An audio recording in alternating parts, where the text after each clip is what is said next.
ഞാനാണ് ഇന്ന് മുതൽ മാർക്കോ. നിക്കളി ഇപ്പൊ മോനെ ഇറങ്ങണം, ഇപ്പൊ മാറുന്നേരം.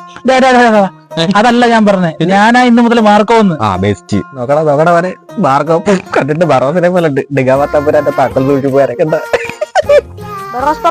ഞാൻ തന്നെ പറഞ്ഞില്ലേ. വന്ന് വന്ന് കൊച്ചു പിള്ളേർ നോക്കി തുടങ്ങി. മാർക്കോ എന്തിനാടാ മെഴുകുതിരി? നിന്നെ മാത്രം ആൾക്കാർ കണ്ടാ മതിയോ? എന്നെയും കാണണ്ടേ? എന്നാലും ഏമാർ എന്തുമായിരിക്കും പറയുന്നത്? എന്റെ വാപ്പാടെ രണ്ടാം സുന്നതിന്റെ കാര്യം പറയുന്നു. ഇവനേതാടാ? ഞങ്ങൾ ഒരു പാത്രത്തിലുണ്ട്, ഒരു പായല്. അല്ലെ പാ വേണ്ട, അങ്ങനെ വളർന്നവരാ ഞങ്ങള്. 1000 കോടിയുടെ 1000 രൂപയുടെ ചുക്കുഞ്ചി എനിക്ക് വേണം. ഇല്ലെങ്കിൽ നീ എന്നെ എന്ത് ചെയ്യടാ? ഇല്ലെന്ന് എന്റെ ചുക്കാമണിയും കണ്ടി. ഞാൻ വന്നപ്പോ മുതല് ചെന്നായ്ക്കളെ ഞാൻ കൂട്ടം കൂടി അടിച്ചോണ്ടിരിക്കും. ഒരു ചാവാലിപ്പെട്ടി മൂത്ത് വയ്ക്കുന്നതിൽ നീ കണ്ടിട്ടുണ്ടോടാ? എന്നിട്ട് അവന്റെ ചെന്നായ കത്തിയെടുത്ത് വീശണ്ടല്ലേ, ഇതിന്റെ കാറ്റടിച്ച് നീ എത്തു. മാർക്കോ നീ മാറിക്കോ, ചെറുക്കൻ സീന. അതൊക്കെ ശരി, ഞാൻ വീട്ടിൽ പോയി കുളിച്ചൊരുക്കി വന്നിട്ട് ബാക്കി പ്രതികാരം ചെയ്യാം.